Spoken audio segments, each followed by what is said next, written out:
नमो तस्स भगवतो अरहतो सम्मा सम्बुद्धस्स। नमामि बुद्धं गुणसागरन्तं नमामि धम्मं सुगतेन देशितं नमामि संघं मुनिराज सावकं। नमो बुद्धाय नमो धम्माय नमो संघाय। बिहानको 9 बजिसकेको छ र हरेक दिन बिहानको 9 बजे फेसबुक लाइभ धर्मदेशना हुँदै आइरहेको आज 438 भाग पुगिसकेको छ र फेसबुक लाइभ धर्मदेशना सुन्नको निमित्त हरेक बिहान फेसबुकमा जोडिरहनु हुने सम्पूर्ण देश विदेशका श्रद्धावन्त उपासक उपासिका तथा सधर्म प्रेमी महानुभावहरू, आज मिति 2078 जेठ 21 गते शुक्रबार बिहानको 9 बजे सदाजैम भिक्षु इमलो श्री सिद्धिमंगल बुद्ध विहार सिद्धिपुर सानागाउँ थसी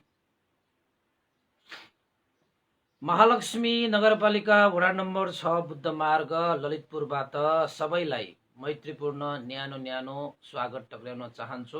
आजको यस मिलिन्द प्रश्न देशनाबाट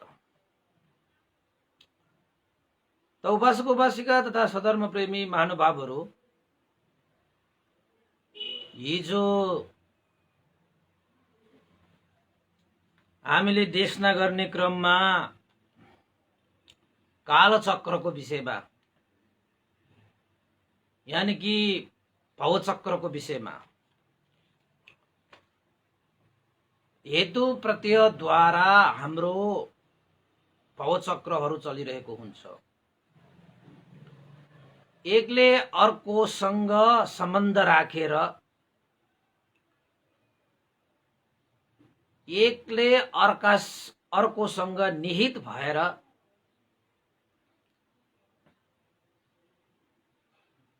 उत्पन्न विनाश भएर निरन्तर उदय व्यय भइरहने स्वभाव धर्महरूको कारणले गर्दाखेरि यी कुराहरूको हेतु प्रत्ययहरू जोडेर सिलसिला चलिरहने हो भन्ने विषयलाई हिजो हामीले सकेसम्म प्रस्तायौं। त यो विषय अलिकति गम्भीर छ उपासक उपासिकाहरू, किन त भन्दाखेरि यो अभिधर्ममा प्रवेश गरेर परमार्थ ज्ञान धर्मलाई बुझ्नुपर्ने विषय भएको हुनाले समग्रमा भन्ने हो भने व्यवहारिक रूपमा जुन कुराहरू हामी बोल्छौं, हामी व्यवहार गर्छौं, त्यो अनुसारको देशना हामीले सुन्दाखेरि त्यस्ता चीज नपाउन पनि सक्छ। त वास्तवमा नबुझेर नजानेर अज्ञानताको कारणले गर्दाखेरि हामी विभिन्न चीजहरूको काल्पनिक सृजना गरेर त्यसैलाई आधार मानेर हामीले आफ्नो जीवन सञ्चालन गरिरहेका हुन्छौँ। त वास्तवमा यो मंस चक्षुले देख्न नसकिने ती विषयवस्तुहरूलाई हामीले भावना अभ्यासद्वारा देख्न सक्नुपर्छ र त्यसरी देख्दाखेरि सत्य के हो भन्ने यथाभूत ज्ञान हामीलाई भएर आउँछ। जस्तै यो हात र यो हात यसले जोडेपछि आवाज निस्किन्छ, त्यो आवाज कसैले निकालेको होइन र कसैले सृजना गरेको पनि होइन, सृष्टि गरेको पनि होइन।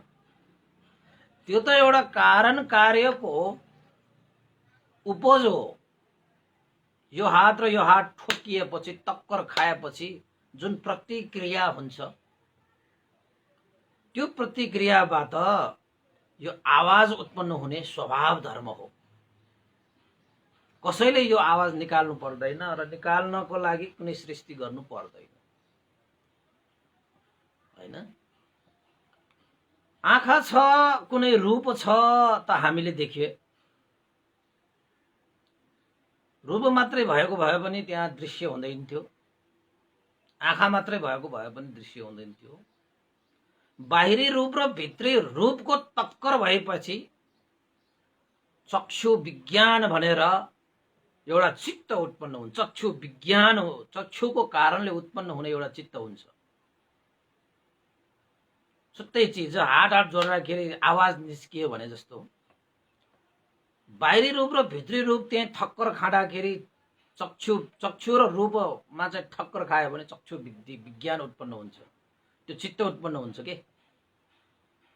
छुट्टै प्रकारको चित्त उत्पन्न हुन्छ। हेर्ने बित्तिकै आहा राम्रो नराम्रो छ्या उफु भन्ने आउँछ नि त।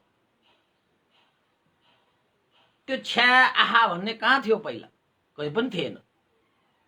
त कसरी आयो त, कसरी भयो त भन्दाखेरि आँखाले कुनै पनि रूपलाई देखेर प्रतिक्रिया भएको,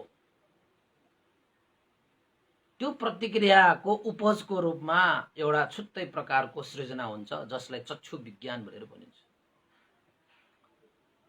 यस्ता यस्ता कुराहरू हामीले हिजो गर्यौं कर्मको कारणले, काय वाक चित्तद्वारा गरिएका कर्महरूद्वारा संस्कारहरू उत्पन्न हुन्छन् र यो कर्म संस्कारको कारणले गर्दाखेरि हाम्रो जन्म मरण भइरहेको हुन्छ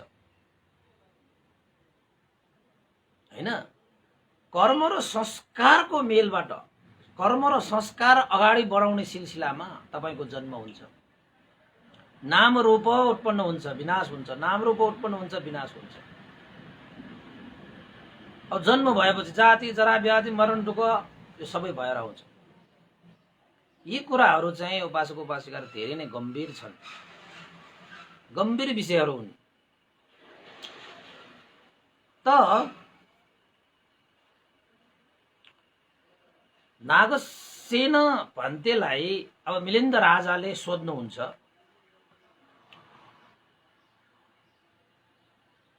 नागसेन भन्ते तपाई भन्नुहुन्छ कर्मबाट संस्कार बन्छ र कर्म संस्कारबाट जन्म हुन्छ। जस्तो कर्म संस्कार हुन्छ त्यही अनुरूपको जन्म पनि हुन्छ। तपाई भन्नुहुन्छ हो महाराज, कर्मबाट संस्कार बन्छ र कर्म संस्कार अनुरूप नै हाम्रो जन्म हुन्छ। यानी कि तपाई मान्छे भएर तपाईले जुन कर्म गर्नुहुन्छ, जुन संस्कार बनाउनुहुन्छ त्यही अनुसारको तपाईको जन्म हुन्छ। अपाय दुर्गति, नरक प्रेत असुर त्रियक, चारवटा अपाय दुर्गतिहरू छन्। त्यहाँ पनि तपाईले आफ्नो जन्म निर्धारण गर्ने पनि तपाईकै कर्म संस्कारले निर्धारण गर्ने हो। कसैले तपाईलाई नरक पठाउन सक्दैन।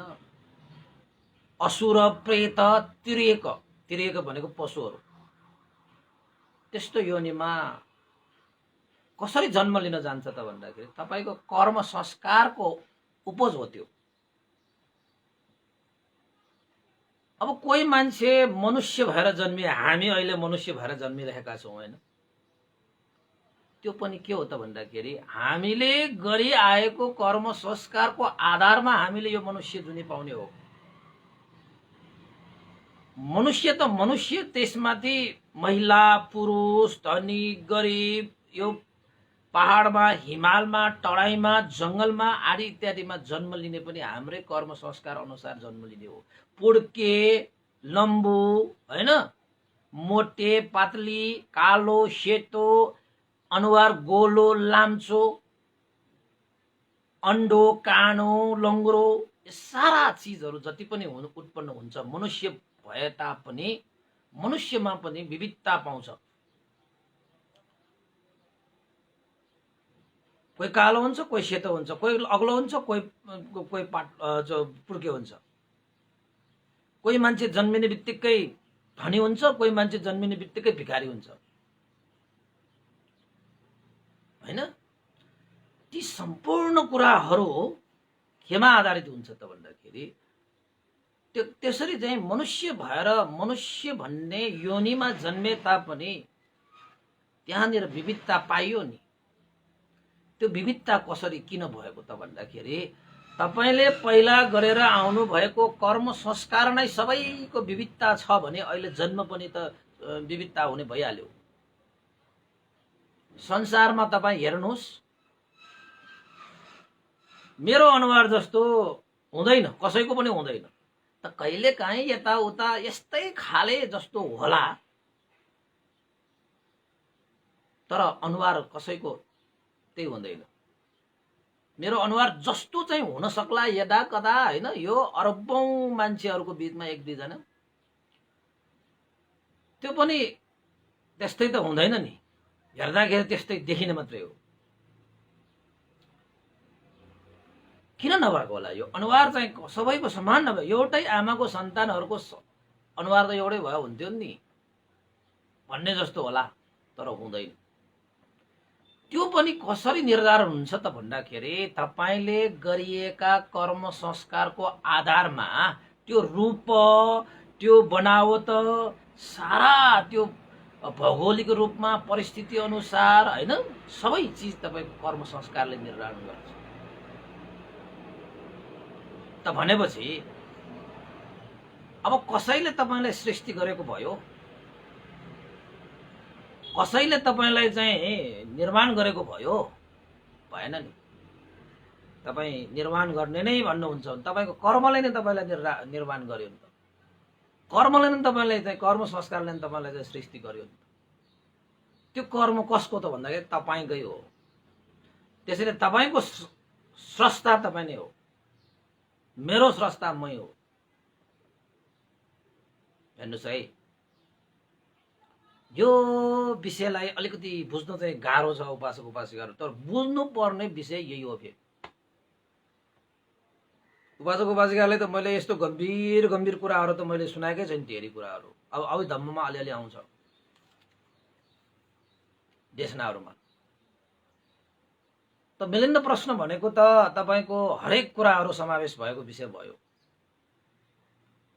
त मिलिन्द राजाले नागसेन पन्तलाई भन्नुहुन्छ, कर्मद्वारा संस्कार बन्छ रे। अझै रे छ उसलाई, है, अझै रे छ उसलाई। रे भनेको ठेगान छैन, पक्का भएको छैन। त कर्म संस्कार अनुरूप जन्म हुन्छ भनेर भन्नुहुन्छ नागसेन भन्थे तपाई, हैन। त यो कर्मद्वारा यो भएको, त्यो कर्मद्वारा त्यो भएको, यसरी कर्म हुँदाखेरि त्यसरी फल भएको, यसरी संस्कार बन्दाखेरि त्यसरी चाहिँ विपाक आएको आदि इत्यादि, यी सम्पूर्ण विषयहरूलाई जान्ने, चाल पाउने कुनै त्यस्तो ज्ञाता छ कि छैन? नागसेन भन्थे जान्नु त पर्यो। कसले जानेको त यो? कसले चाल पाइरहेको छ त यो? कसले देखिरहेको छ त यो? कसले चाहिँ जानिरहेको छ, बुझिरहेको छ, देखिरहेको छ? कसले चाहिँ थाहा पाइरहेको छ? त्यस्ता कुनै ज्ञाता हामी भित्र छ कि छैन त? त्यसो भए ल हेर्नुहोस् है, यहाँ ज्ञाता भनेको के थाहा छ? यो शरीरभित्र बसेर यो शरीरले जति पनि कर्महरू गरिरहेका छन्, संस्कारहरू बनाइरहेका छन्, त्यो कर्म संस्कार अनुसार जुन प्रतिफलहरू पाउँछन्, ती सम्पूर्ण विषयलाई चाल पाइरहने, जानिरहने कुनै त्यस्ता ज्ञाता यानि कि जीवात्मा छ कि छैन भन्ने प्रश्न मिलिन्द राजाले नागसेन पन्तलाई राख्नुहुन्छ। तपाईं त फटाफट भन्नुहुन्छ कर्म यस्तो यस्तो कर्मले, यस्तो यस्तो कर्मले यस्तो भयो उस्तो भयो, कर्म संस्कार अनुसार जन्म हुन्छ आदि इत्यादि। त त्यसो भए नागसेन भन्थे यो कुनै त्यस्तो हामी भित्र त्यस्ता एउटा चाहिँ ज्ञाता हुन्छ होला नि, त्यस्तो ज्ञाता भित्र बसेर त्यो जानिरहेको हुन्छ होला नि, त्यस्तो छ कि छैन भन्थे नागसेन भन्थेले भन्नुहुन्छ, अब राजाको यो ज्ञाताको विषयमा भएका शङ्कालाई निवारण गरिदिनु पर्यो भनेर राजालाई नागसेन पन्थीले प्रति प्रश्न सोध्नुहुन्छ। तपाईले ज्ञाताको विषयमा प्रश्न गर्नुभयो। अहिलेसम्म मैले तपाईलाई कर्म संस्कारको कारणले हाम्रो जन्म मरण हुन्छ, नाम रूपको उदय व्यय हुन्छ भनेर यत्रो मैले तपाईलाई सम्झाएँ, त अझै पनि यो मिलिन्द राजा अझै ज्ञाता कोही छ भनेर भनिरहेको छ। उसैलाई सोध्नु पर्यो के चाहिँ उसलाई चाहिँ मनमा खट्किएको, के चाहिँ शंका भइरहेको, उसले के चिजलाई चाहिँ अझै ज्ञाता भनेर धारण गरिरहेको भन्ने विषयलाई मैले सोध्नु पर्यो भनेर नागसेन पन्थीले प्रतिप्रश्न गर्नुभएको। महाराज, तपाईले ज्ञाता हुन्छ कि हुँदैन भनेर तपाईले सोध्नुभयो। यो जुन तपाईले ज्ञाता भन्नुभयो, जान्ने चाल पाउने, यो ज्ञाता भनेको तपाईको विचारमा चाहिँ के होला त? तपाई आफ्नो भ्यू राख्नुस् त। ज्ञाता भनेको के हो तपाईको विचारमा भन्नुस् न पहिला, अनि म तपाईलाई प्रस्ताइदिउँला। तपाईले कुन चाहिँलाई त्यो ज्ञाता भनेर धारण गरिरहनु भएको छ त? कुन चाहिँले जानिरहेको छ, चाल पाइरहेको छ, यो कर्म संस्कार अनुरूप यो जन्म भइरहेको, यो कर्मले यो धर्म, सम्पूर्ण विषयलाई जानिरहने, बुझिरहने, चाल पाइरहने त्यो ज्ञाता तपाईले कस्तो विषयलाई तपाईले धारण गरिरहनु भएको छ ल भन्नुस् त? नागसेन पन्थीले प्रतिप्रश्न गर्नुभयो। त मिलिन्द राजाले नागसेन पन्थीलाई उपमा दिनुहुन्छ। कस्तो उपमा दिनुहुन्छ त भन्दाखेरि, भन्थे नागसेन, अहिले हामी यो कोठाभित्र बसिरहेका छौं। यो कोठाभित्रको पूर्वको झ्याल, पश्चिमको झ्याल, उत्तर दक्षिण चारैतिर झ्यालहरू छन्। त हामी यो कोठाभित्र बसेर हामीले उत्तरको झ्यालबाट पनि बाहिरी दृश्यहरू देख्न सक्छौं, दक्षिणको झ्यालबाट पनि बाहिरी दृश्य देख्न सक्छौं, पूर्वको झ्याल र पश्चिमको झ्यालबाट पनि हामी बाहिरको दृश्यलाई प्रशस्त मजाले देख्न सक्छौं। त त्यो दृश्य देख्न सकेको कारण के हो त भन्दाखेरि, झ्यालहरू भएको र हामी यो कोठामा बसिरहेको हुनाले हामी हेर्ने, जान्ने, बुझ्ने हामी छौं। त्यसैले हामीले चाहिँ बाहिरी दृश्यहरू चाहिँ स्पष्ट रूपमा देख्न सकेको हो। र यो हरियो, यो रातो, यो सेतो, यो डाँडा, यो भिर, यो पाखा, यो आकाश, यो बादल, यसलाई हामीले छुट्याइरहेका हुन्छौं ती झ्यालहरूबाट हेरेर। जुनसुकै झ्यालबाट पनि हामी हेर्न सक्छौं। त्यसरी नै नागसेन भन्थे, हाम्रो शरीरमा पनि यस्ता एकजना जीवात्मा यानी कि ज्ञाता छ, जसले आँखाबाट देखिरहेको छ, कानबाट सुनिरहेको छ, नाकबाट गन्ध लिइरहेको छ, जिब्रोबाट रस लिइरहेको छ, शरीरबाट स्पर्श अनुभव गरिरहेको छ र मनले धर्मका स्वभावहरूलाई ग्रहण गरिरहेको छ। जसरी बाहिरी दृश्यहरू झ्यालबाट देखिन्छ, कसले त भन्दाखेरि हामी सक्तो प्राणीहरूले देख्छ। त्यसरी नै यो शरीरका यी आँखा, कान, नाक, यो चाहिँ मुख, यो शरीर, यो मन, तिनीहरू पनि त द्वारहरू हुन् नि, झ्यालहरू हुन् नि, ढोकाहरू हुन् नि। त भित्र एकजना यस्ता ज्ञाता हुनुहुन्छ, जीव हुनुहुन्छ, आत्मा हुनुहुन्छ।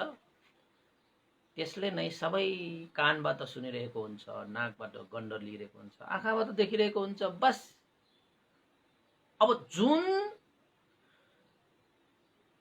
जसले आँखाको कारणले देखिरहेको छ, जसले कानको कारणले सुनिरहेको छ, नाकको कारणले सुगिरहेको छ, जिब्रोको कारणले रस लिइरहेको छ, शरीरको कारणले चाहिँ अनुभव गरिरहेको छ, मनको कारणले धर्मलाई ग्रहण गरिरहेको छ, त्यसैलाई म ज्ञाता ठान्दछु। मैले जानेको ज्ञाता त्यही हो। ज्ञाता भनेको जीवात्मा। त शरीरमा जीवात्मा हुन्छ अरे, त्यही जीवात्माले आँखाले देख्ने काम गर्छ, कानले सुनिरहेको रे त्यो ज्ञाताले, हैन? अब चक्षुले रूप, श्रोतले शब्द, कायले फस्स, कानले गन्ध, जीवाले रस, मनले धर्म, यी स्वभावहरूलाई चाहिँ ग्रहण गर्छ, देख्छ। जसरी कोठाभित्रको मान्छेले जुनसुकै दिशाको झ्यालबाट बाहिरी दृश्यहरू देख्छन्, त भित्र पनि त्यसरी चाहिँ आँखाको माध्यमबाट देखिरहने जस्तै हरेक इन्द्रियहरू हुन्छ नि त हाम्रो सदायतन। आयतनबाट जानिरहेका जसले छ त्यसलाई म ज्ञाता सम्झन्छु। तपाईहरुलाई त त्यो मिलिन्द राजाको उदाहरण, उपमा, तर्क अहिले त हो कि क्या हो जस्तो लाग्यो होला।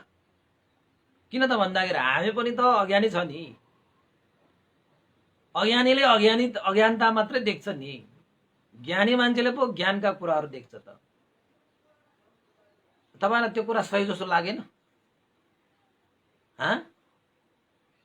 लाग्यो कि लागेन? लाग्यो जस्तो छ उपासकहरूलाई। त त्यसरी उत्तर दिइसकेपछि नागसेन पन्तले मिलिन्द राजालाई भन्नुहुन्छ, ठिकै छ महाराज, तपाईले जुन विषयलाई चाहिँ ज्ञाता भनेर ग्रहण गर्नुभएको छ त्यो तपाईको विषय भयो। त मलाई यस्तो, तपाईले त्यो ग्रहण गरिरहेको विषय यथार्थ हो भने म तपाईलाई के कुराहरू सोध्न चाहन्छु।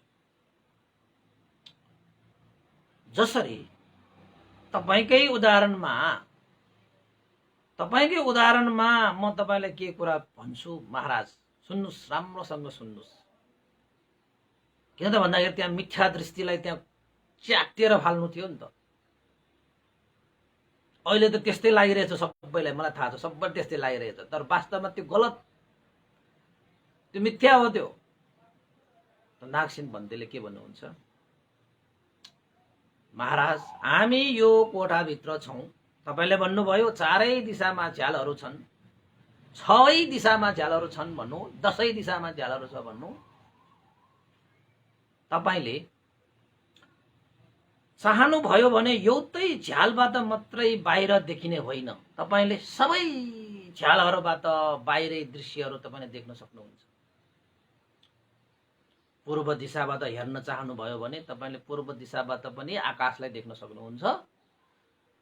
पश्चिम दिशाको झ्यालले हेर्नु भयो भने पश्चिम दिशाको झ्यालले पनि आकाशलाई हेर्न सक्नुहुन्छ। त्यस्तै गरी उत्तर दक्षिण जताततै जति पनि दिशाहरू छन् त्यो दिशाहरूको झ्यालबाट तपाईले चाहिँ आकाशलाई हेर्न सक्नुहुन्छ। सही हो? सही हो भन्थे, यो त सही हो। जुनसुकै झ्यालबाट हामीले हेर्न चाहे त्यही झ्यालबाट हामीले हेरेर आकाशलाई देख्न सकिन्छ। त महाराज तपाईको ज्ञाता भनेर तपाईले जुन विषयलाई ग्रहण गरिरहनु भएको छ त्यो ज्ञाता भनाउँदाले आँखाले देखे जस्तै कानले पनि त्यो देख्नु पर्ने नै। त्यसो भए जस्तै पूर्व दिशाको झ्यालबाट तपाईले हेरेपछि आकाश देखे जस्तो पश्चिम दिशाको झ्यालबाट पनि त आकाश एउटै चिज त देख्न सकिन्छ नि तपाईले। त आँखाले देखेको छ भने कानले पनि देख्नु पर्यो, नाकले पनि देख्नु पर्यो, जिब्रोले पनि देख्नु पर्यो, शरीरले पनि देख्नु पर्यो। जुनसुकै चिज, जुनसुकै द्वार प्रयोग गरेर पनि आकाश देखे जस्तो हो, त हामीले पनि त त्यसरी देख्नु पर्यो। अब कानले सुन्ने हो भने आँखाले पनि सुन्नु पर्यो, नाकले पनि सुन्नु पर्यो, जिब्रोले पनि सुन्नु पर्यो, यो शरीरले कायले पनि त सुन्नु पर्ने हो नि त। के महाराज त्यसरी हुन्छ त? आँखाले देखे जस्तै कानले पनि देख्छ त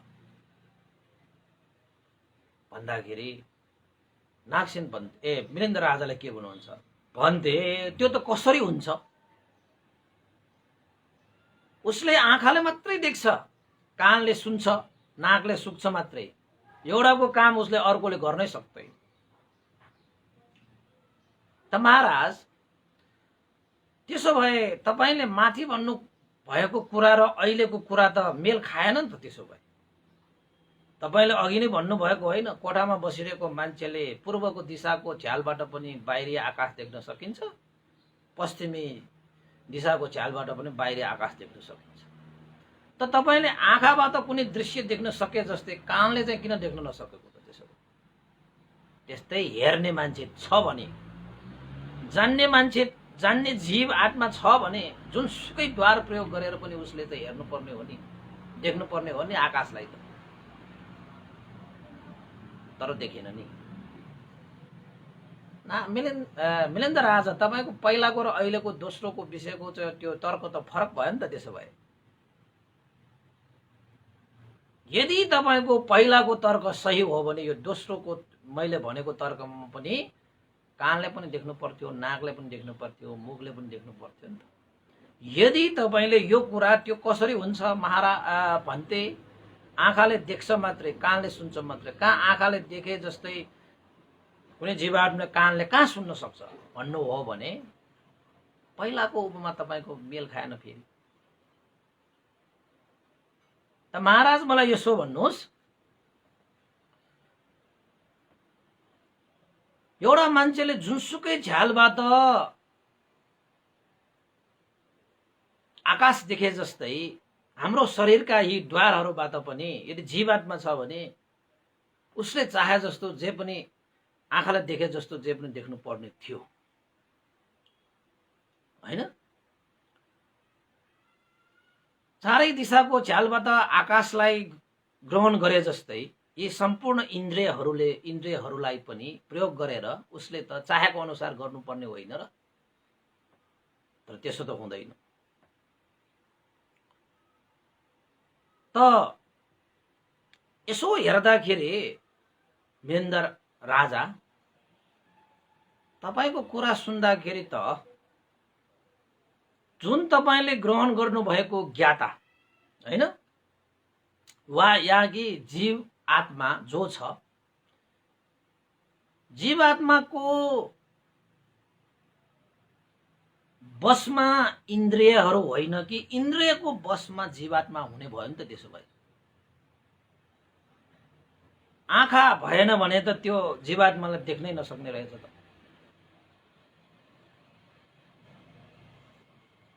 आँखाको बसमा अहिले चाहिँ के भयो त? जीवात्मा यानि कि ज्ञाता आँखाको बसमा पो पर्यो त। त्यसो भए होइन त म तपाईलाई एउटा उपमा दिन्छु मिलिन्द राजा। जसरी हामीले चाहिँ कोठामा बसेर ती झ्यालहरूलाई फुटाएर ठुलो बनायो भने, यानि कि सानो झ्याललाई निकालेर ठुलो झ्याल राख्यो भने, त्यो झ्याललाई ठुलो बनाएपछि हामीले आकाश पनि ठुलै देख्छ। हो ठुलै देख्छ। चाहे पूर्वको होस्, चाहे पश्चिमको होस्, चाहे उत्तरको होस्, चाहे दक्षिणको होस्, झ्यालहरूबाट बाहिरी आकाश देख्छ भने त्यो झ्याललाई ठुलो बनायो भने ठुलै देख्छ। त महाराज मलाई यो भन्नुहोस् कि अब तपाईले जुन यो आँखा छ तपाईले देख्नुहुन्छ भने यो आँखालाई बढी यसो ठुलो बनाउँदैमा के धेरै चीज देख्छ? टाढासम्म देख्छ, विशाल देख्छ। के कानलाई अब तपाईले यो कानको पाल यत्रो छ, अब यसलाई ठुलो बनाएपछि ठुलो स्वर सुन्छ भन्ने हुन्छ? के तपाईले यो जिब्रोलाई ठुलो बनाइदियो भने के धेरै स्वाद पाउँछ भन्ने हुन्छ? के यो नाकको पाललाई अब हामीले ठुल्ठुलो पाल बनायो भने के हामीले धेरै गन्धहरू पाउँछ भन्ने हुन्छ र? त्यसो त हुँदैन महाराज। भन्थे त्यसरी त कहाँ हुन्छ? त्यसरी त हुँदैन भनेर भन्न थालेछ। जसरी इन्द्रिय झ्यालहरूलाई ठुलो बनाएपछि आकाश ठुलो देखिए जस्तै यी इन्द्रियहरूलाई पनि ठुलो बनाएपछि त त्यसो भए त इन्द्रियहरू ठुलो भएपछि ठुलै चीज प्राप्त हुनुपर्ने हो। तपाईको तर्क अनुसार त्यसरी त हुँदैन भन्नुहुन्छ भने पहिलाको कुरा र अहिलेको कुरा तपाईको मेल खाएन नि, मेल खाएन त। किन झ्याललाई ठुलो बनाएपछि तपाईँको ठुलो दृश्य देख्छ त भन्दाखेरि झ्याल ठुलो हुने बित्तिकै त्यहाँ हेरिरहने जो व्यक्ति छ उसले ठुलै चिज देख्छ, त्यहाँ हेरिरहने कोही छ। त हाम्रो पनि नाक पनि ठुलो भएपछि ठुलै सुगन्ध आउनु पर्ने हो तपाईँको तर्कबाट, तर सुगन्ध आउँदैन भने त्यहाँ सुगन्ध लिइरहने कोही छैन। त्यसो भए कानलाई ठुलो पाल बनाइदियो भने धेरै सुन्नु पर्ने हो नि। त तपाईँले भन्नुहुन्छ सुन्दैन भने सुनिरहने यानि कि ज्ञाता यानि कि जीवात्मा भन्ने छैन। भएको भए त ठुलै सुन्थ्यो होला। झ्याल ठुलो पाएपछि ठुलै आकाश देखेको। त महाराज तपाईकै तर्कमा, तपाईकै उदाहरणमा, तपाईकै विषयमा म यो निष्कर्षमा तपाईलाई पुर्याउन चाहन्छु कि यो शरीरको बनावट बाहेक, यो शरीरको रूपकाय भन्दा पर आफ्नो अलग्गै अस्तित्व राख्ने कुनै पनि जीवात्मा भनेको हुँदैन, कुनै पनि ज्ञाता भनेको हुँदैन। यो शरीरमा त हेतु र प्रत्ययको कारणले सबै चिज उत्पन्न भइरहेको हुन्छ, विनाश भइरहेको हुन्छ। छुट्टै अस्तित्व राखेर जानिरहने बुझिरहने यो जीवात्मा भनेर यो शरीरमा हुँदैन। छुट्टै अस्तित्व भएको कुनै पनि चिज छैन। मात्र यो शरीरमा नाम रूपको कारणले प्रतिक्रियाहरू भएर उत्पन्न विनाश, उत्पन्न विनाश, उत्पन्न विनाश हुने स्वभाव धर्म मात्रै छ।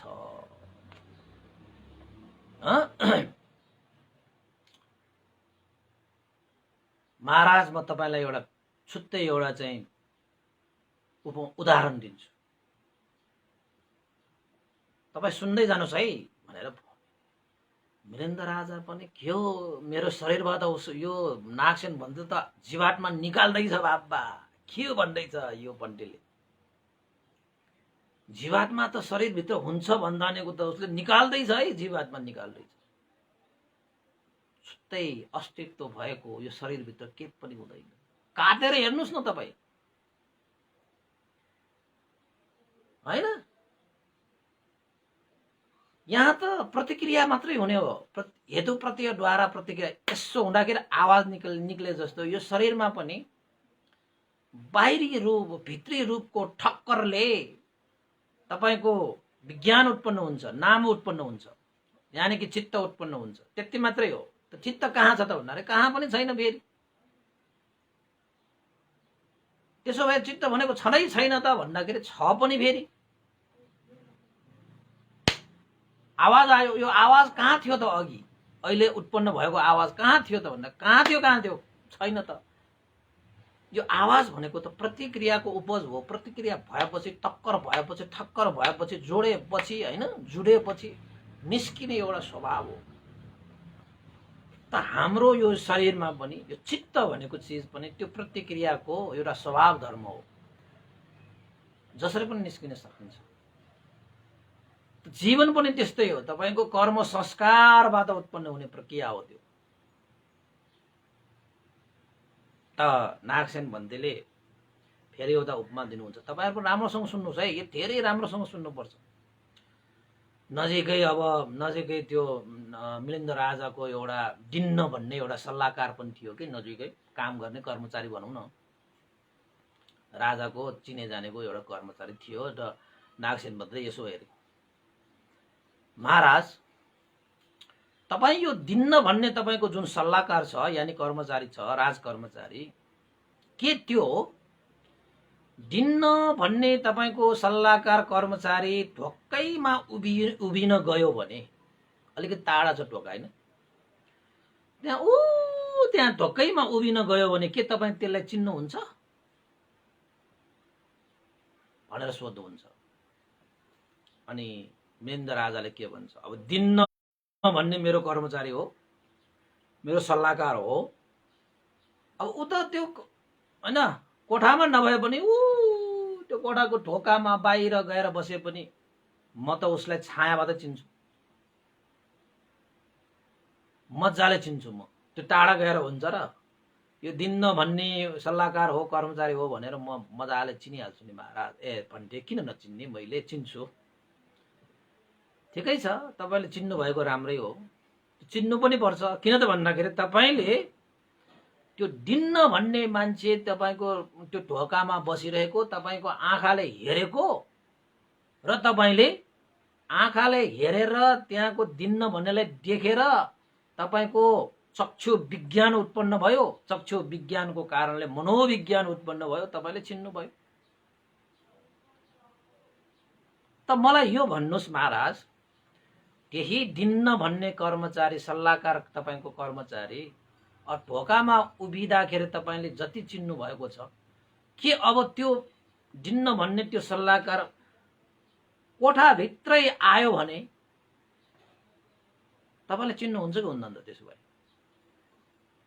ल भन्थे, अब त्यत्रो बाहिर बसेको हो, दिन्न भन्ने त्यो कर्मचारीलाई त म चिन्छु भनेपछि अब बाहिर आएपछि त चिन्ने कुरा त हुँदै भएन। त्यसलाई त म राम्रोसँग चिन्छु, झन् स्पष्ट हुने गरी चिन्छु नि।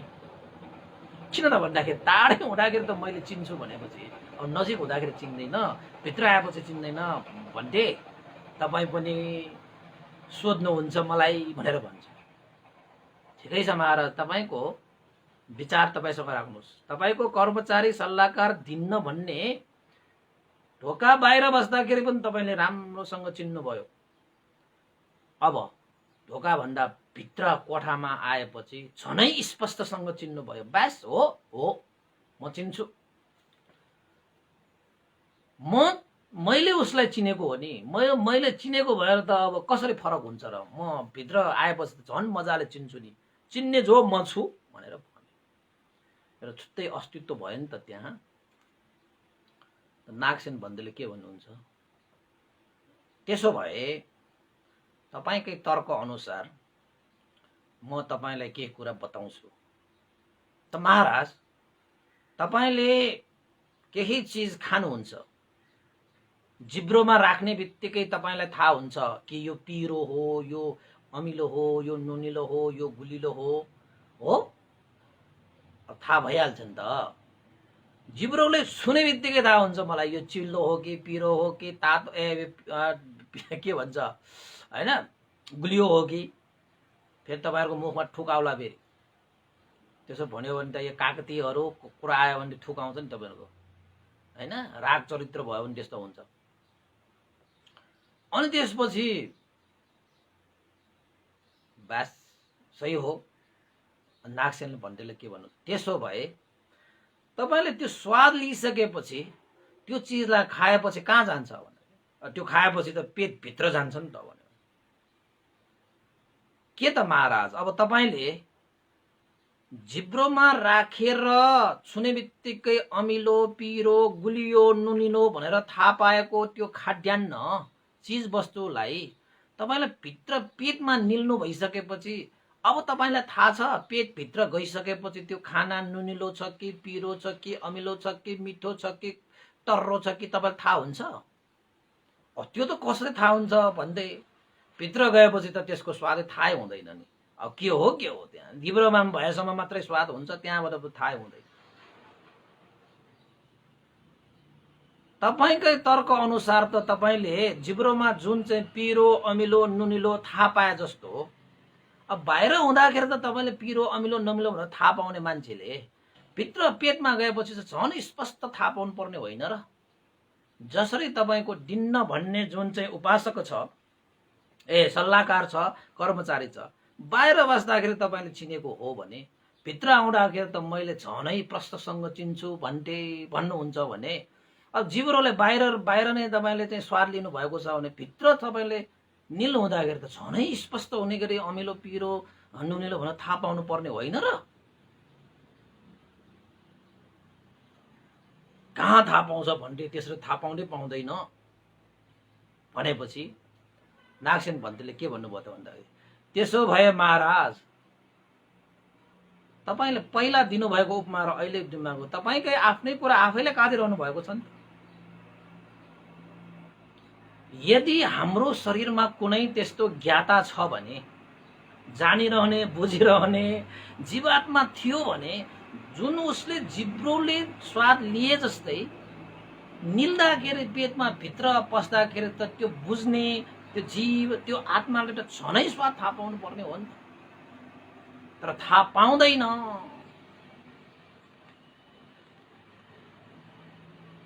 तपाईँ भन्नुहुन्छ भने तपाईको शरीरभित्र कुनै त्यस्तो ज्ञाता छैन,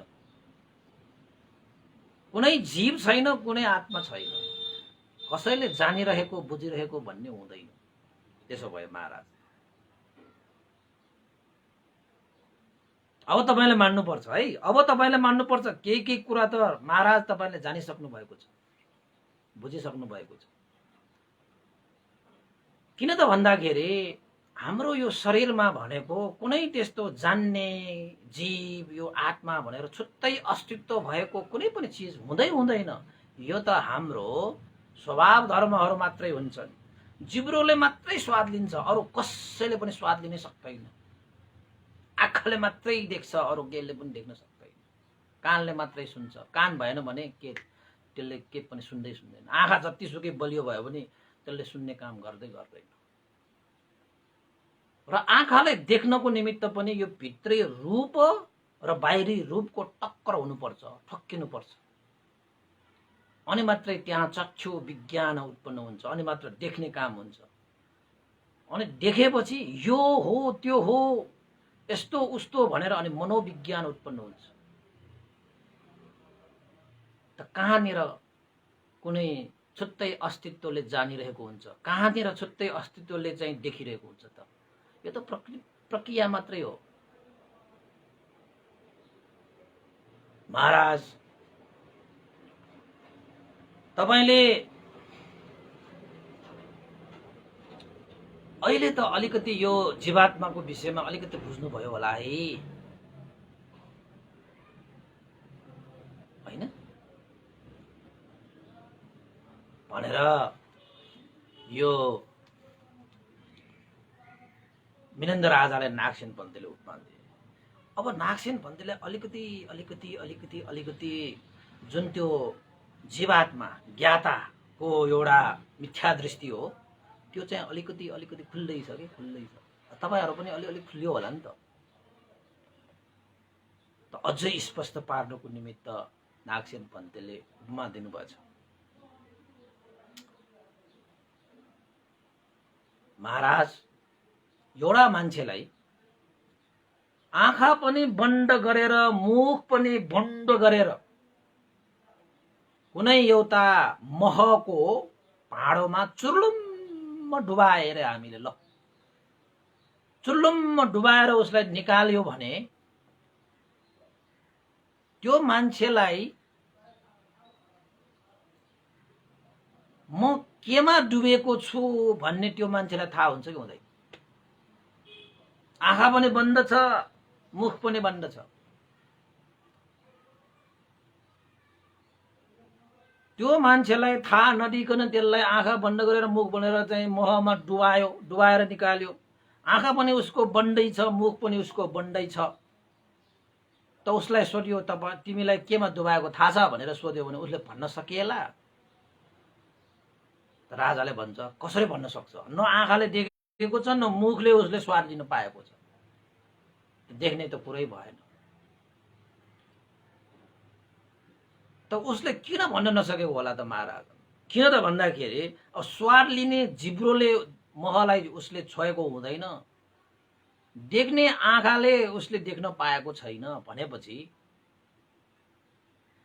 त उसले कसरी चाहिँ अब मह भनेर थाहा पाउँछ त? पाउँदैन। केमा हो?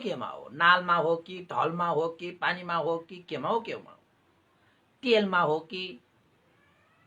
ऊ निश्चित रूपमा उसले भन्न सक्दैन भनेर भने सही हो महाराज।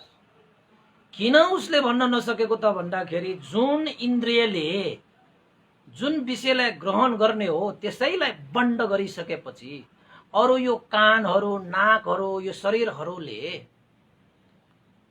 कसरी त्यो महको स्वभावलाई उसले ग्रहण गर्न सक्दै। यदि साँच्चैकै हाम्रो शरीरभित्र कुनै त्यस्तो अस्तित्व भएको जीवात्मा भइदिएको भए त कुनै पनि इन्द्रियद्वारा उसले त्यो मोहलाई ग्रहण गर्नुपर्ने हो नि, त्यो मोहको स्वभावलाई त ग्रहण गर्नुपर्ने हो नि, तर सक्दैन। किन त भन्दाखेरि त्यसरी ग्रहण गर्ने कुनै पनि छुट्टै अस्तित्व भएको ज्ञाता जीव आत्मा भनेकै हुँदैन त। हाम्रो शरीरमा त आफ्नै स्वभाव धर्महरू छन्, त्यो स्वभाव धर्मलाई ग्रहण गर्ने छुट्टै इन्द्रियहरू पनि छन्।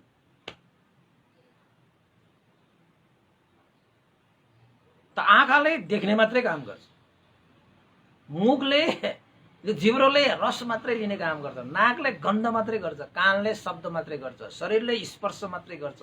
यो मनले धर्महरूलाई मात्रै ग्रहण गर्ने हो, अरू ग्रहण गर्न सक्दैन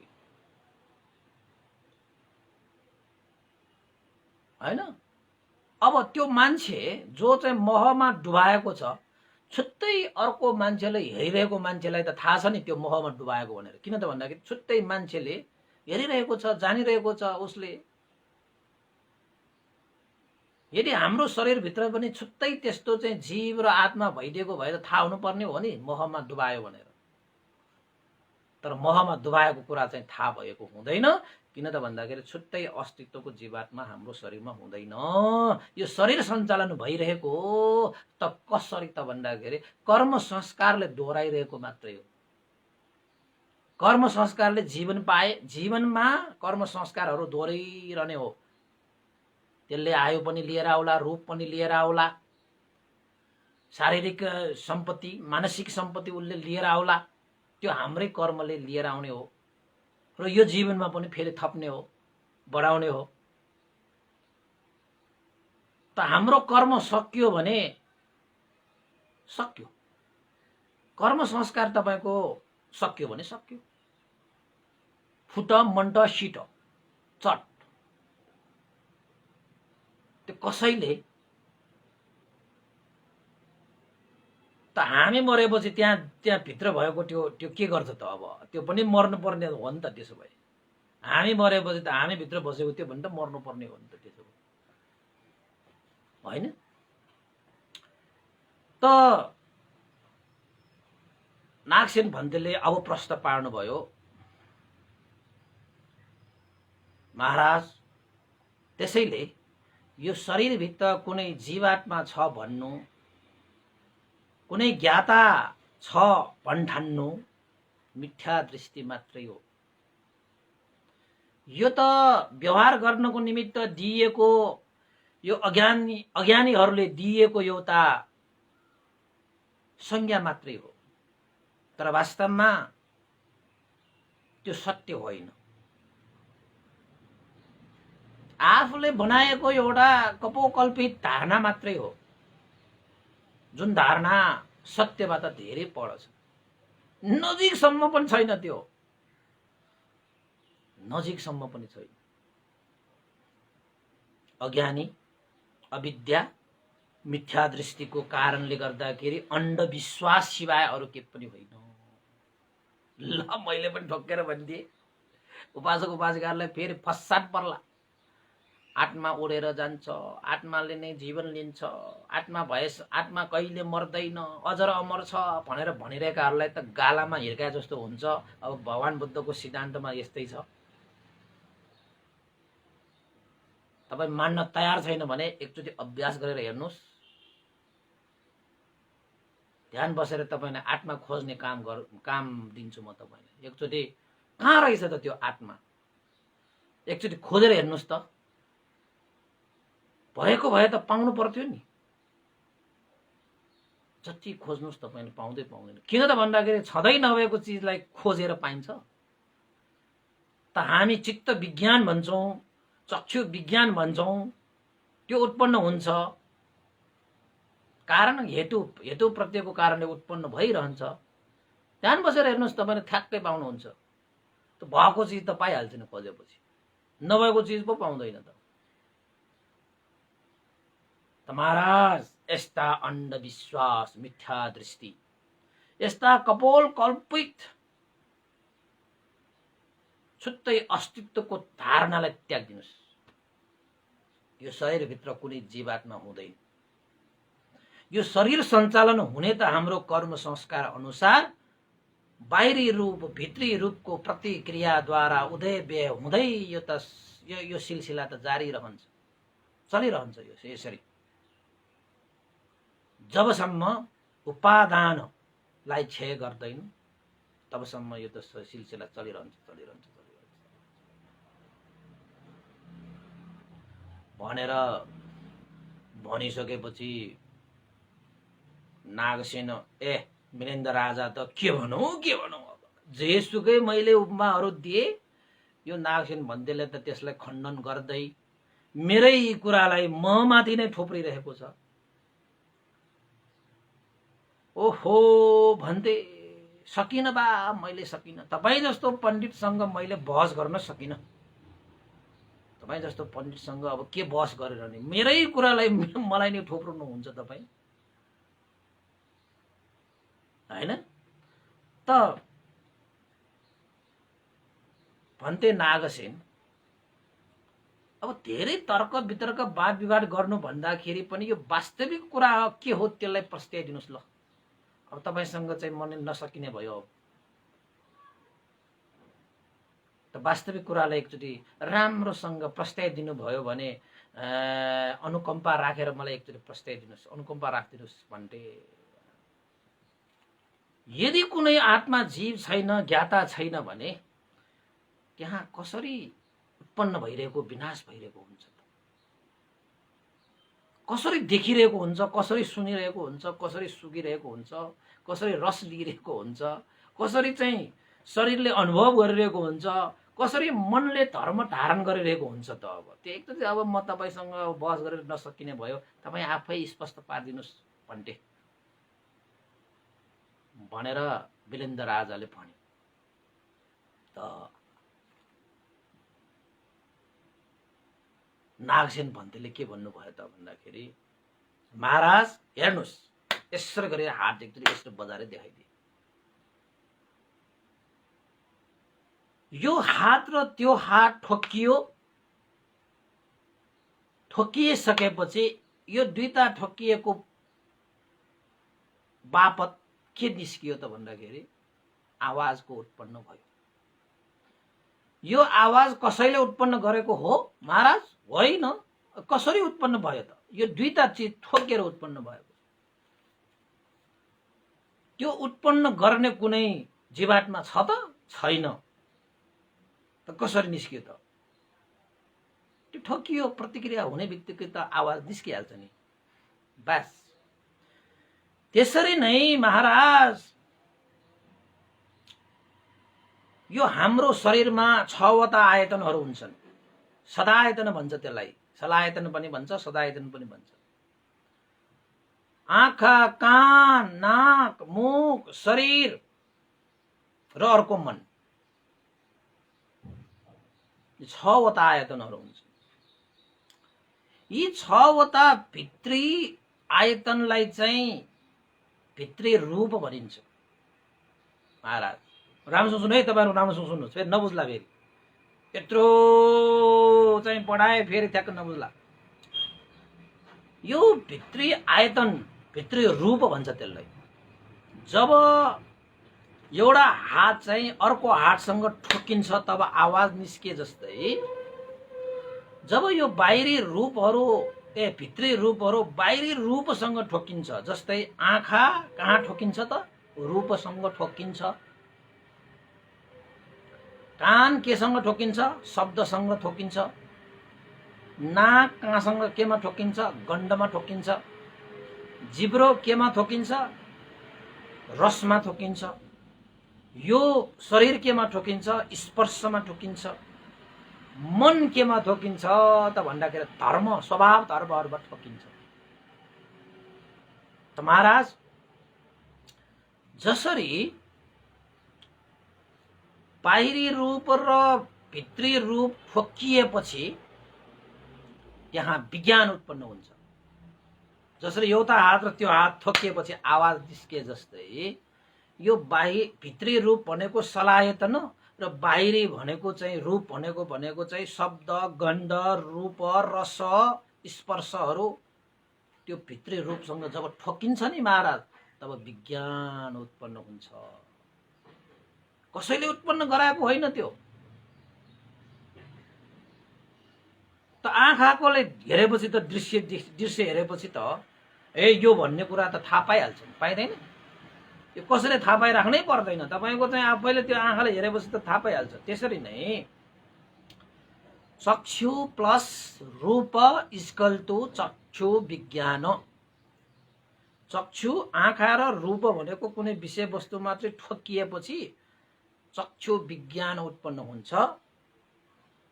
त्यस्तै गरी स्रोत, कानबाट कुनै शब्द सुनियो भने त्यहाँबाट स्रोत विज्ञान उत्पन्न हुन्छ। त्यहाँ एउटा छुट्टै चित्त उत्पन्न हुन्छ। के तपाईँले स्वर सुन्ने बित्तिकै तपाईँको चित्त उत्पन्न हुँदैन?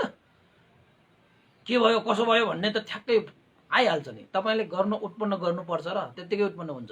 त्यो स्वभाव धर्महरू हो। त्यो आँखा तपाईँको ठिक छ भने तपाईँले बाहिर यसो हेर्ने बित्तिकै त कुनै रूप त देखिहाल्छ, देख्दैन?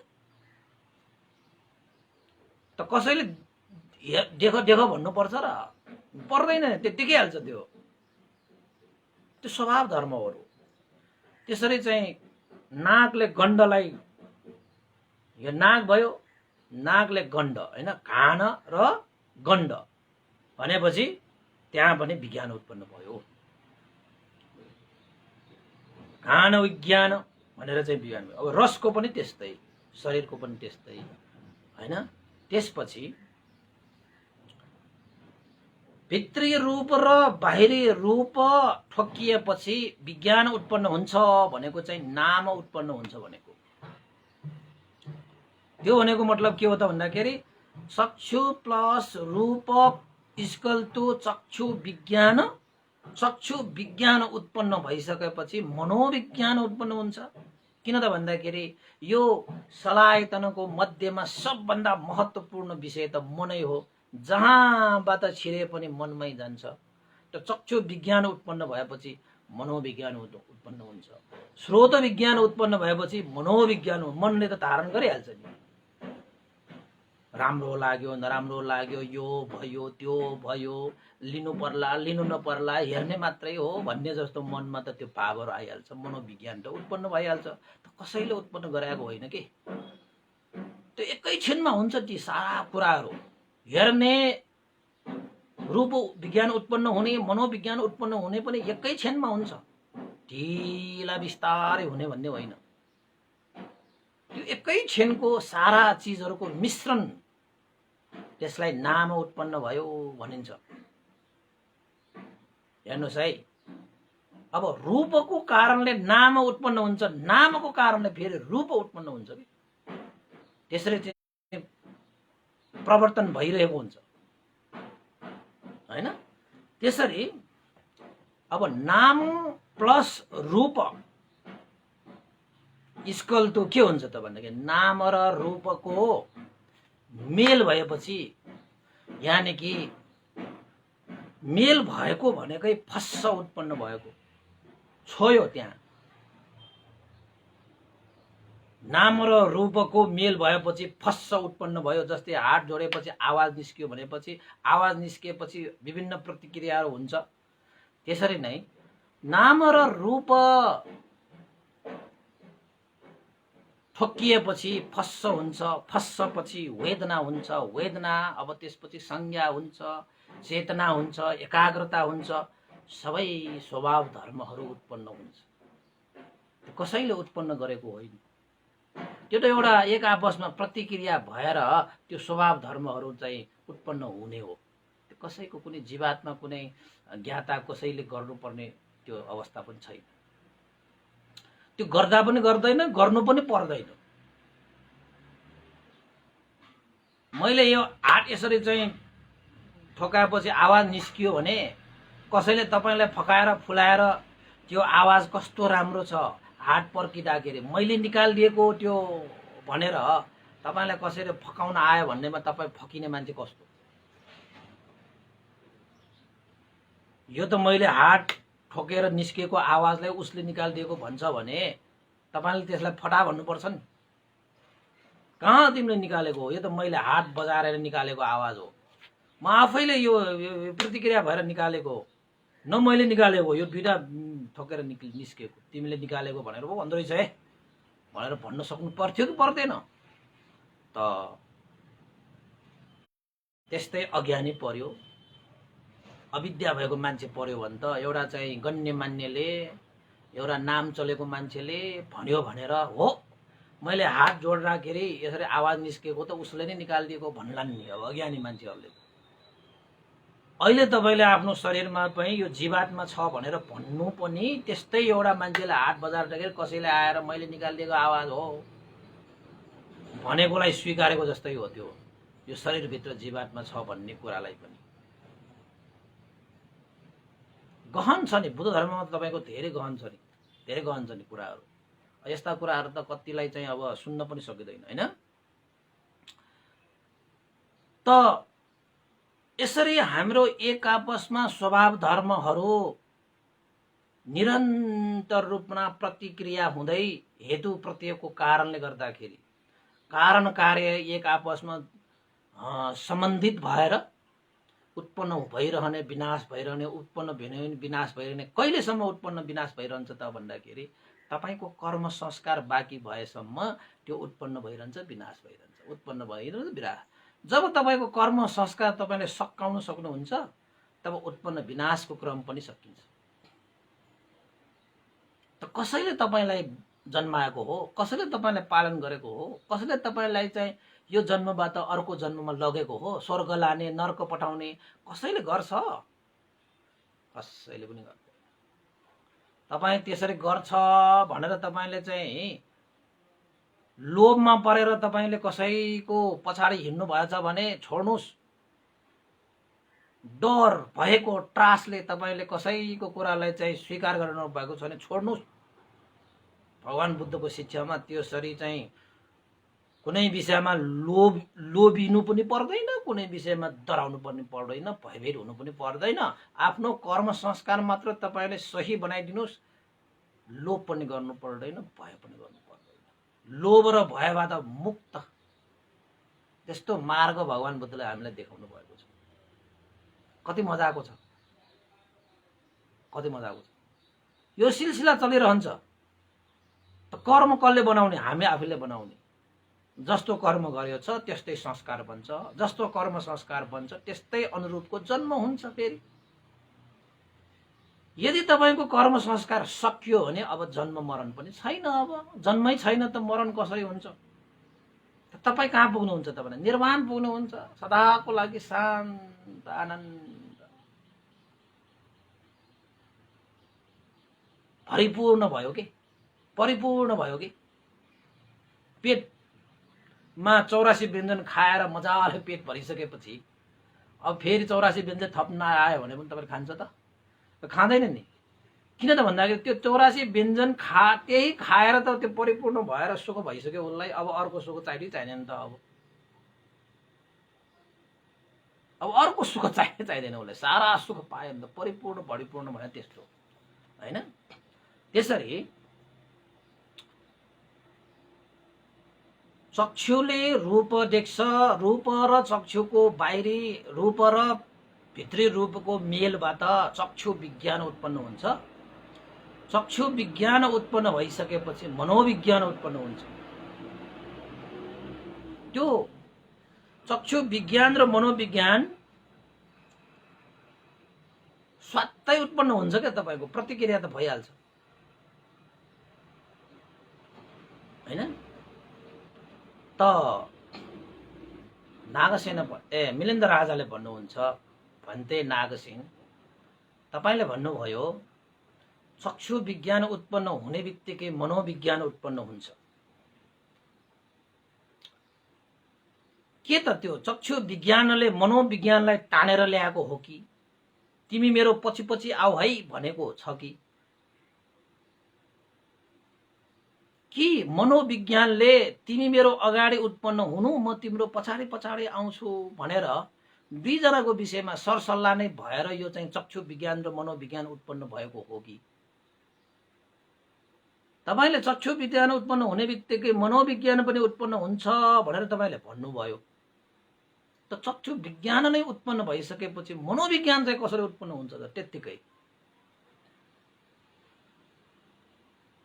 त्यो पछि त्यो कसरी उत्पन्न हुन्छ त? त्यसो त राजाले के भन्टे नागसेनले त्यत्तिकै उत्पन्न भएको होइन।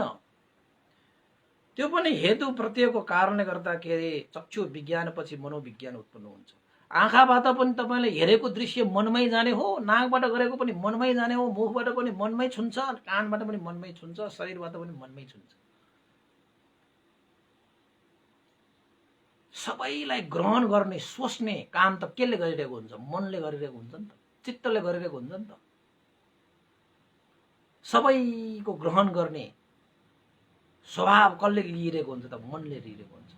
त्यसैले तपाईँले आँखा दुखे पनि मनै दुख्छ, कानमा दुख्यो भने मनै दुख्छ, नाकमा मनै दुख्छ, होइन? सबैसँग लिङ्क छ कि।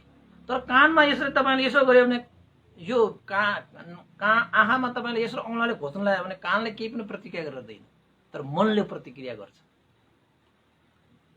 किन त भन्दाखेरि सबै इन्द्रियहरूको सोर्स, स्रोत, मूल भनेको चाहिँ मनै हो नि। त्यसैले आँखाबाट चक्षुले कुनै विषय वस्तुलाई हेरेर, रूपलाई हेरेर चक्षु विज्ञान उत्पन्न भयो भने मनोविज्ञान त उत्पन्न भइहाल्छ। किन त भन्दाखेरि आँखाबाट मनमै जाने स्वभाव हुन्छ। त राजालाई नागसेन पन्थीले उपमा दिनुभयो, महाराज चक्षु विज्ञान उत्पन्न हुने बित्तिकै मनोविज्ञान उत्पन्न हुन्छ। चक्षु विज्ञानले यो भनेको हुँदैन कि हे मनोविज्ञान म उत्पन्न भएपछि तिमी पनि उत्पन्न हुनु है भनेर भनेको हुँदैन, र मनोविज्ञानले पनि यो पनि भनेको हुँदैन कि हे चक्षु विज्ञान तिमी उत्पन्न भयो भने म पनि उत्पन्न हुन्छु भनेर भनिरहेको पनि हुँदैन, भन्नु पनि पर्दैन। यो त स्वभाव धर्महरू हुन्। चक्षु विज्ञान उत्पन्न भएपछि मनोविज्ञान उत्पन्न हुन्छ। तपाईँलाई म उदाहरण दिन्छु। चक्षु विज्ञान उत्पन्न भइसकेपछि मनोविज्ञान उत्पन्न हुने प्रक्रिया कसरी त भन्दाखेरि महाराज 4 किसिमले चक्षु विज्ञान उत्पन्न भएर मनोविज्ञान उत्पन्न हुन्छ। त्यो कसरी त भन्दाखेरि एउटा भिरालो हुने ठाउँ जस्तै, दोस्रो एउटै ढोका भएको अवस्था जस्तै, र अर्को बानी परेको, यानि कि हाम्रो अलिकति ह्याबिटी भइसकेको बानी परेको अवस्था जस्तै, र अर्को व्यवहारिक भइसकेको परिस्थिति जस्तै 4 किसिमको उपमा दिनुहुन्छ। र नागसेन पन्थीले भन्नुहुन्छ, महाराज तपाईको हातमा मैले पानी राखिदिए भने त्यो पानी तपाईले भुइँमा खन्याउनु भयो भने त्यो पानी कहाँ जान्छ? भिरालो भएको ठाउँमा त पानी त बगेर तलतिर गइहाल्छ नि महाराज। ए पन्थे, ए हो र? त फेरि मैले अर्को पनि पानी दिएर तपाईलाई चाहिँ फेरि खनाउन लगायो भने त्यो पानी कहाँ जान्छ त भन्दाखेरि त्यो पनि भिरालो भएर अर्कैतिर जान्छ। ए त्यो भिरालोतिर तलतिर जान्छ नि महाराज। किन गएको त त्यो भिरालोतिर पानी? ल भन्थ्यो पनि अब भिरालोमा तलतिर पानीको स्वभावै बग्ने स्वभाव हो। जहाँ भिरालो छ त्यहीँ बग्ने पानीकै स्वभाव धर्म हुन्छ के भन्थे। बस मैले पनि यही चाहेको।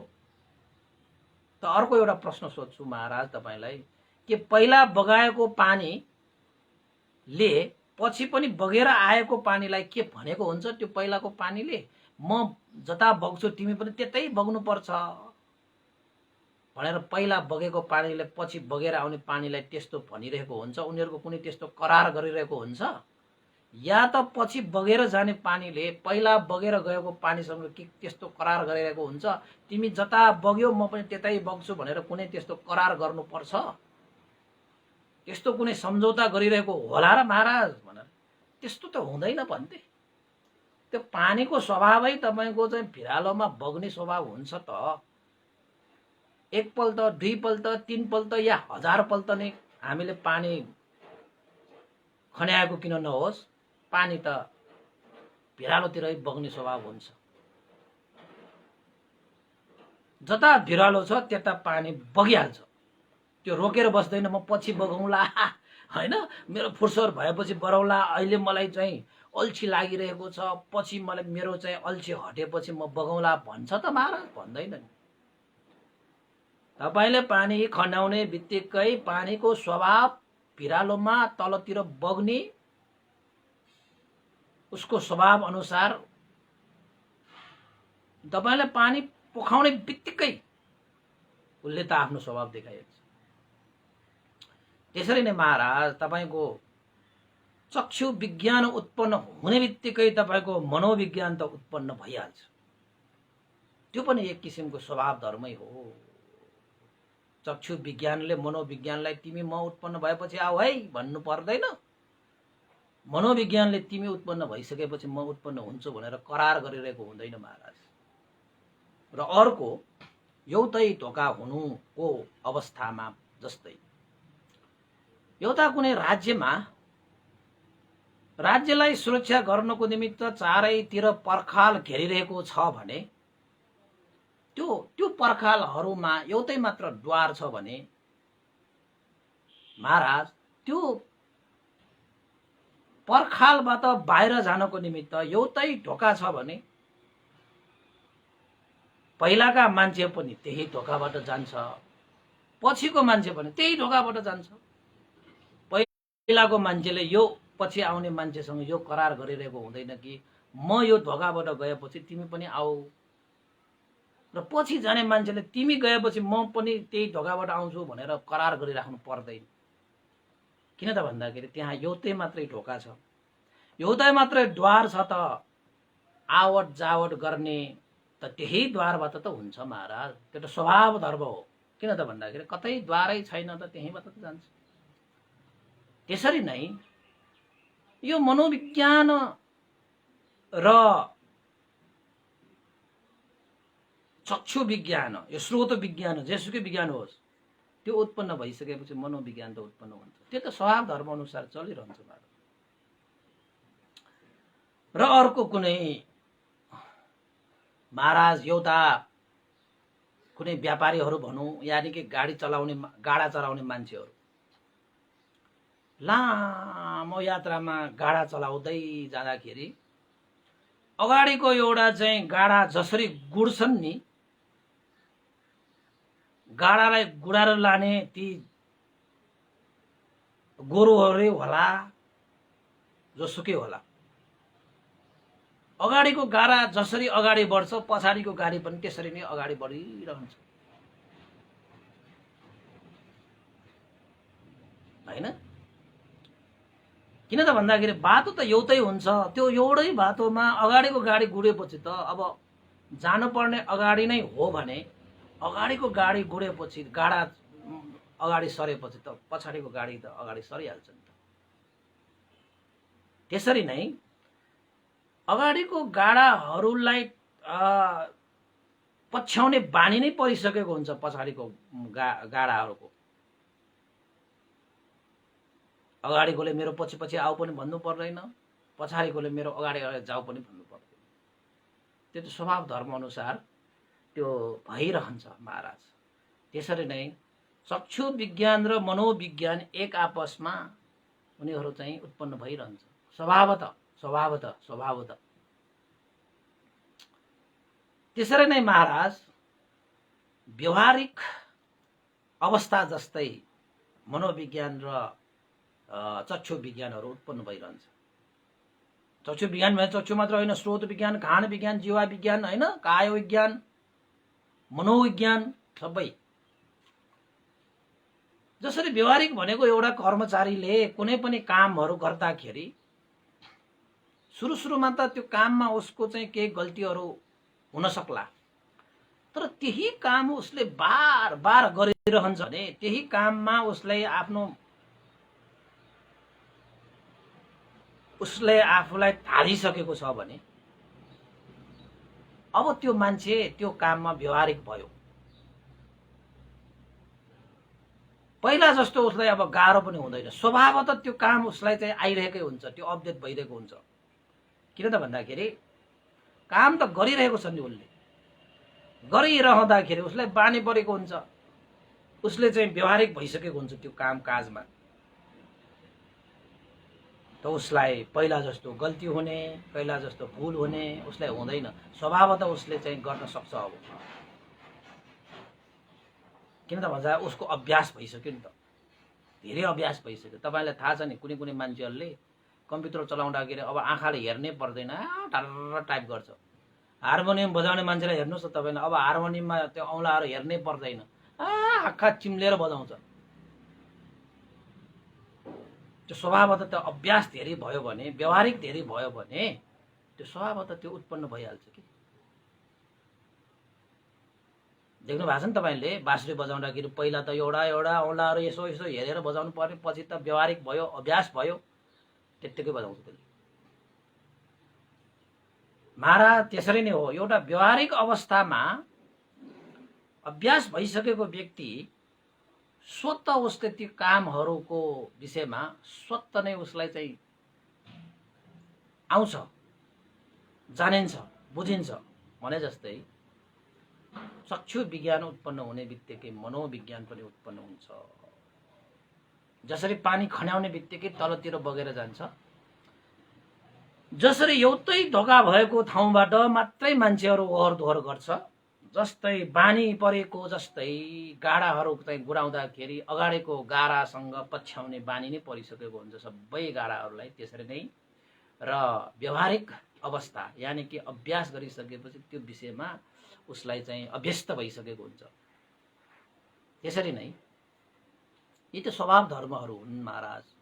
त्यसरी नै चक्षु विज्ञान, स्रोत विज्ञान, कान विज्ञान, जीवा विज्ञान, काय विज्ञान उत्पन्न भइसकेपछि मनोविज्ञान त उत्पन्न हुन्छ हुन्छ हुन्छ। नभएको भनेको चाहिँ हुँदैन। त महाराज आँखाले कुनै विषयलाई देखेर उसले चक्षु विज्ञान निस्किन्छ, चक्षु विज्ञानबाट मनोविज्ञान निस्किन्छ, त उसको प्रक्रिया त चलिरहन्छ। अब मनोविज्ञान निस्किसकेपछि त मन आइसकेपछि नाम रूपको प्रतिक्रिया हुन्छ, फस्स हुन्छ, वेदना हुन्छ, हैन? त्यहाँबाट विभिन्न चिजहरू चाहिँ उत्पन्न, संज्ञा हुन्छ, अनि त्यसपछि एकाग्रता, सबै चिजहरू त्यहाँ निस्किन्छ। यसरी नै जीवनको सिलसिला चलिरहने हो। त कसैले चलाउनु पनि पर्दैन, कसैले यसलाई चाहिँ नियन्त्रण गर्न पनि सक्दैन।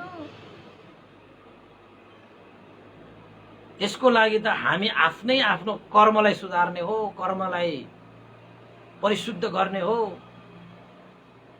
त्यो त हामी आफैले गर्ने हो। कहाँ त्यो अर्को कुनै अस्तित्व भएको जीव र जीवात्मा भनेको यहाँ हाम्रो शरीरभित्र कहाँ हुन्छ? त्यस्तो त्यस्तो त हुँदैन महाराज। त्यसैले तपाईँ ठान्नुहोस्, यो जुन चाहिँ शरीरभित्र कुनै छुट्टै अस्तित्व छ, यानि कि शरीरमा कुनै जीवात्मा छ भन्नु ठान्नु मिथ्या दृष्टि मात्रै हो। यो भुलभुलिया मात्रै हो। कसैले आफ्नो अज्ञानताको कारणले राखिएको धारणा मात्रै हो, जुन सत्य छैन।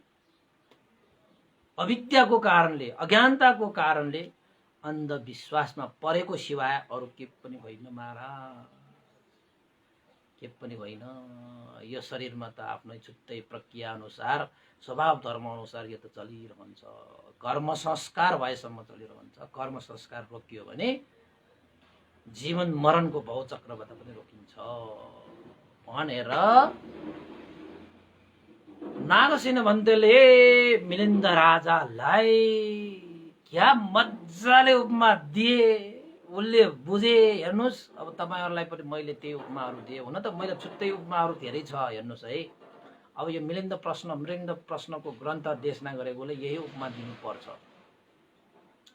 तपाईलाई म एउटा छुट्टै उपमा दिन्छु। यदि कुनै त्यस्तो छुट्टै त्यस्तो जीवात्मा अस्तित्व भएको भए यो शरीर त त्यो जीवात्माले भने जस्तो हुनुपर्ने नि। हामीले आफ्नो शिरमा सेतो भएको कपाल योतालाई पनि कालो बनाउन सक्ने क्षमता छैन हामीसँग। त तपाई के ठान्नुहुन्छ जीवात्माको कुरा? हैन, यो शरीर हाम्रो वृद्ध भइरहेको हुन्छ, रोगी भइरहेको हुन्छ। तपाईको साँच्चै भित्र त्यस्तो कुनै अस्तित्व छ भने रोग नहोस् भनेपछि रोग नलाग्नु पर्ने, वृद्ध नभएपछि वृद्ध नहोस् भनेपछि वृद्ध नहुनु पर्ने, हैन? कपाल नफुलोस् भनेपछि नफुल्नु पर्ने, आँखालाई चाहिँ यो धमिलो नहोस् भनेपछि धमिलो नहुनु पर्ने। तर भइरहन्छ। यो त के हो त, तपाईँको यो स्वभाव धर्महरू अनुसार सबै चिजहरू चलिरहेको हुन्छ कि कसैले चलाइराख्नु पर्दैन, कसैले चलाइराख्नु पर्दैन। पानी खन्याएपछि पानी तलतिर बग्छ, कसैले बगाउनु पर्दैन। त्यो स्वभाव त त्यो बगेरै जान्छ। किन त भन्दाखेरि पानीको स्वभावै बग्ने हो। त्यसरी नै हाम्रो जीवनको स्वभाव कर्मको आधारमा चल्ने हो, कसैले चलाउनु पर्दैन। यो संसार पनि कसैले चलाउनु पर्दैन। यहाँ त प्रतिक्रियाहरू हुन्छन् हैन, धेरैको प्रतिक्रिया हुन्छ। घाम, पानी, हावा, माटोको प्रतिक्रिया हुन्छ, त छुट्टाछुट्टै विषयवस्तुहरू उत्पन्न हुन्छ।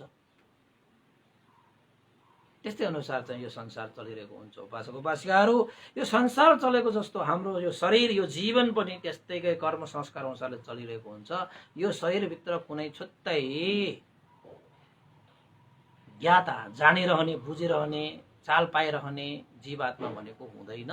यो मिथ्या दृष्टि हो भनेर नागसेन भन्तेले वीरेन्द्र राजालाई सम्झाइदिए। ल उपासक उपासिकाहरू, आजको लागि चाहिँ यति मात्रै गर्नु पर्ला। यो विषयवस्तु अलिकति गम्भीर छ है। यो परमार्थ ज्ञानहरू चाहिँ साँच्चीकै गम्भीर छ। अरू अरू देशना र यस्तो यस्तो देशना सुन्नुमा चाहिँ अब अलिकति हाइट चाहिन्छ कि अलिक भाडो। मैले चाहिँ तपाईँलाई सुनाएको टाउकोबाट स्वाट्ट स्वाट्ट जाला फेरि तपाईँले देख्दैन फेरि होइन। त्यसैले चाहिँ आजको देशमा तपाईँहरूले चाहिँ ध्यान दिएर सुन्नुभयो, एकाग्र भएर सुन्नुभयो, श्रद्धा आस्था गौरव राखेर सुनिदिनुभयो, त्यसको लागि धेरै धेरै साधुवाद। आजको देशमा मैले क्रमशः गरेँ, पछि फेरि त्यसलाई चाहिँ निरन्तरता गर्नेछु। आजको लागि चाहिँ अब पुण्यानुमोदन गर्नुपर्ने अवस्था आइसकेको छ है। सबैले पुण्यानुमोदन गर्नुको लागि चाहिँ अब साधुकार भनिनु होला। र आज विशेषतः यहाँ चाहिँ हाम्रो उपासिका होइन चाहिँ प्रविता साक्य सीता पाइला स्टार हाउजिङ, उहाँको आज जन्मदिन परेको रहेछ। उहाँको जन्मदिनको उपलक्ष्यमा उहाँको परित्राण, त्यसपछि उहाँको भोजन दान पनि गर्नुभएको छ। साथसाथै उहाँले चाहिँ एक जोर चिवर भन्थेहरूले चाहिँ यो लगाउने चिवर वस्त्रलाई, चिवर वस्त्र होइन, यसलाई पनि एउटा चाहिँ दान गर्नुभएको छ।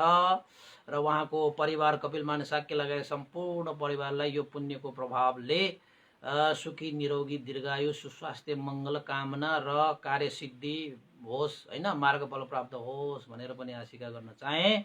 र फेरि एकपल्ट जन्मदिनको उपलक्ष्यमा प्रविता साक्यज्यूलाई धेरै धेरै साधुवाद र उहाँको शुभकामना व्यक्त गर्दै र अन्य सम्पूर्ण उपासक उपासिका देशमा सुन्नुहुने र पछि सुन्नुहुने सम्पूर्ण उपासक उपासिकाहरूको लागि पनि यो पुण्यको प्रभावले सबैको जय होस्, मङ्गल होस्, कल्याण होस्। भवतु सर्वमङ्गलम्। इदं नो ज्ञातिनं होतु सुखिता हन्तु ज्ञातयो। इदं नो ज्ञातिनं होतु सुखिता हन्तु ज्ञातयो। इदं नो ज्ञातिनं होतु सुखिता हन्तु ज्ञातयो।